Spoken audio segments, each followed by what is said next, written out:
Hey, welcome to week 73 here on the Real DVD Watchers on Wednesdays. Tom. The movie that I've chosen to review today is something that, oh god, when did this come out? I want to say 2007, but I could be wrong. It's either 2007 or 2008. It's a Canadian-made film, and when I first saw it, I was really excited. Wow, that's a lot of blood. Sorry, my finger's bleeding.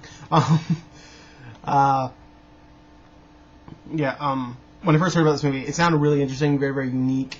It's a Canadian-made film, and really just takes a new swing on the zombie mythos, and just changes it. Because the main thing is, you can't stay stagnant and still with the regular zombie thing. You have to bring something fresh, something new to everything that you do, and so this just completely up the ante a bit. Some people didn't like this movie. I can understand why, but for me, it was a blast. Hold on a minute, let's see if we can get that glare out of there. It's Fido.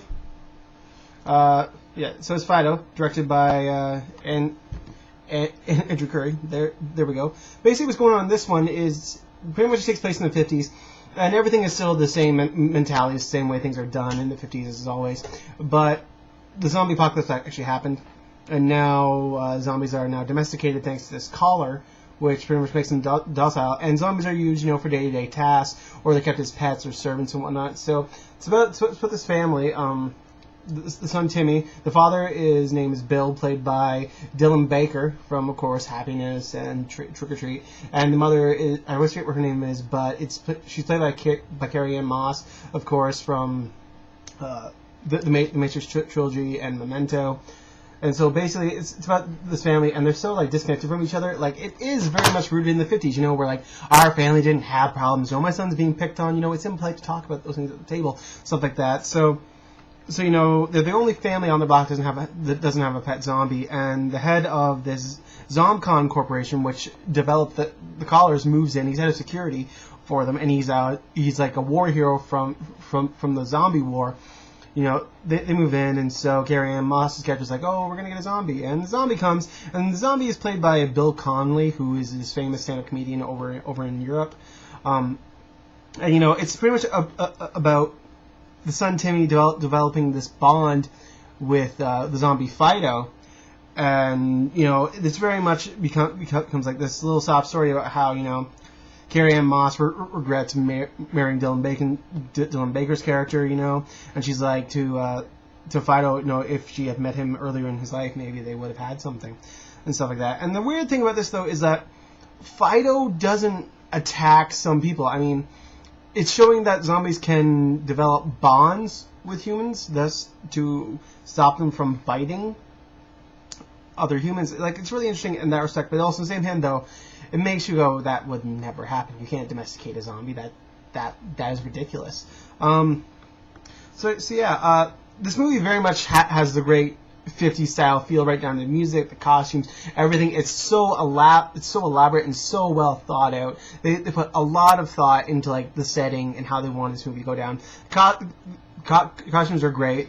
The colors in this movie are so great. I kind of want to see what this would look like on Blu-ray, truth be told, but I don't think there's a Blu-ray release of it yet.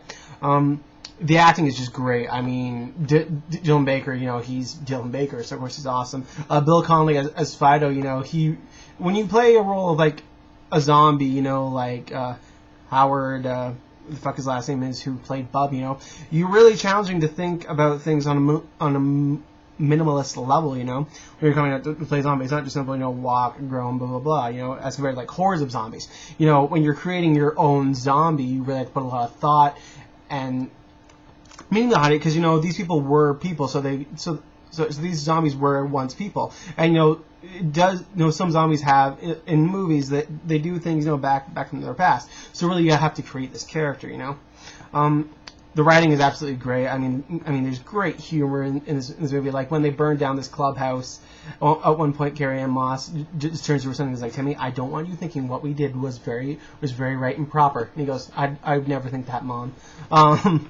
The gore is okay. I mean, some of it's kind of wonky, but it's a cheap made Canadian film, so what more could you ask for? If I had to give Fido a rating out of 10, there we go, I'd probably give it about a 6 or a 7. It's a good movie. Don't go into it expecting you to see a horror movie or your typical zombie movie, and I think you'll be pleasantly surprised. If you go into it thinking, you know, this is going to be a straight up zombie movie, you're going to be bored to tears and probably hate this movie. So yeah, so that's the review. Thanks to everyone who watches and subscribes as always, and I'll see you guys in a week's time. Bye.